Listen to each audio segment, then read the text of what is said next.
যারা ভিটি মেশিনের টাইমিং জানেন না এক নজরে দেখে নিতে পারেন। আজকে সম্পূর্ণ টাইমিংটা আপনাদের দেখাবো।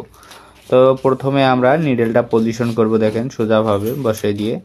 তো এরপরে আমরা নিডেল বার হাইট ঠিক করব, যার কারণে এই পাশের এই সাইডের স্ক্রুটা লুজ দিয়ে, দেখেন এই যে দেখা যাচ্ছে এই নিডেল বারের স্ক্রুটা লুজ দিতে হবে। এরপরে দেখেন লুজ দেওয়ার পরে আমরা ঠিক পরিমাণ মতো, দেখেন এখানে 13 মিলি হবে।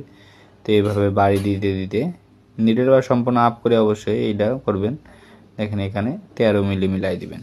এই যে 13 মিলি আপ হবে নিডেল বার। তো এরপরে দেখব যে নিডেল বার প্লেটগুলো খোলার পরে দেখব যে নিডেল বার আসলে অ্যাঙ্গেল হয়েছে কিনা, কোনো দিক বেশি কম বেশি হয়েছে কিনা। সে কারণে দুইটা লুফার লাগাই নিতে হবে। দুইটা লুফার লাগানোর পরে দেখেন ডাউন দিয়ে এইভাবে নিডেল বার যদি আঁকা বাঁকা থাকে তো খুব সহজে এইভাবে ঠিক করে নেবেন। তো নেওয়ার পরে অবশ্যই এভাবে এবার টাইট দিয়ে নেবেন, দেখেন সুন্দরভাবে। দেখেন এরপরে আমরা একটা লুফার টাইমিং করব, একটা একটা করে টাইমিং করতে হয়। তো প্রথম আমরা এই বাইরেটা লুফার টাইমিং করব। তো আমি আজকে একটাই দেখাবো। দেখেন এই লুফার আর নিডেলের দূরত্ব দিতে হবে 6 মিলি। দেখেন এইভাবে 6 মিলি করে নিতে হবে।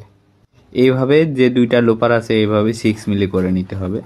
দেখেন তো এই যে 6 মিলি করার পরে এখন আমরা দেখব নিডেলে কোনো গ্যাপ আছে কি টাচ আছে সেগুলো ঠিক করব। দেখেন নিডেলটা মানে একটু গ্যাপ বেশি আছে, দেখেন যে। তো এখানে আমরা 0 0 করে নিতে হবে। দেখেন নো টাচ নো গ্যাপ হবে। তো সেইভাবে মানে টাইমিং করতে হবে। দেখেন তো এইভাবে সুন্দরভাবে হাত দিয়ে মিলিয়ে নিতে পারবেন। দেখেন নিয়ে টাইট দিবেন, মানে একটু আগানো, যেহেতু লুফারের হোল্ডারের স্ক্রু লুজ আছে তো আগান পিছন করা যাবে একটু দিক।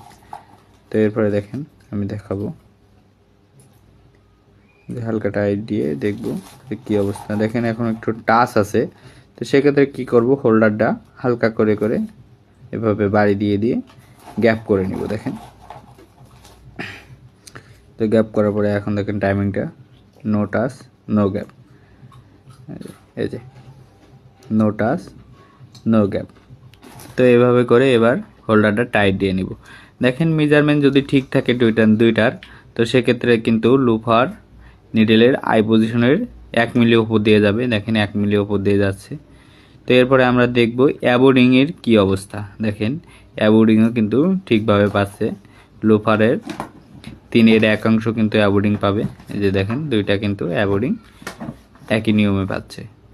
তো এরপরে আমরা নিডেল গার্ড ঠিক করব। দেখেন এই যে নিডেল গার্ডের স্ক্রু লুজ দিয়ে খুব সহজে এখান থেকে আগানো পিছানো করা যাবে। দেখেন আমার নিডেল গার্ডটা সুন্দরভাবে মেলাতে হবে। দেখেন 0 0 করে দিতে হবে, দুইটা যেন সমানভাবে নিডেল গার্ড পায়, দুইটা নিডেলের জন্য সমানভাবে পায়। এই যে এভাবে আপনারা চেক দিয়ে দেখবেন অবশ্যই। এটা নিডেল গার্ড মেলানো একেবারে সোজা, এভাবে নো টাচ নো গ্যাপ থাকবে। দেখেন এখন নিডেল গার্ড কিন্তু ঠিকভাবে পাচ্ছে। এইভাবে আপনারা খুব সহজে মিলাই দিতে পারেন। তো এবার স্ক্রুটা টাইট দিতে হবে। দেখেন সুন্দরভাবে এভাবে টাইট দিয়ে নেবেন। তো এরপরে দেখেন আমি সব কিছু লাগাই দিব, ফিডডক, তারপরে নিডেল প্লেট। তো এরপরে চালাই দেখবো অবশ্য আপনাদের সামনে সব কিছু লাগানোর পরে এখন দেখি চালাই কি অবস্থা। দেখুন আশা করি এইভাবে যদি টাইমিং করেন আপনারাও খুব সহজে এই মেশিনে কাজ করতে পারবেন। দেখেন অনেক সুন্দর সেলাই হয়েছে, একবারে পারফেক্টলি। তো ভিডিও ভালো লাগলে অবশ্যই একটা শেয়ার করুন।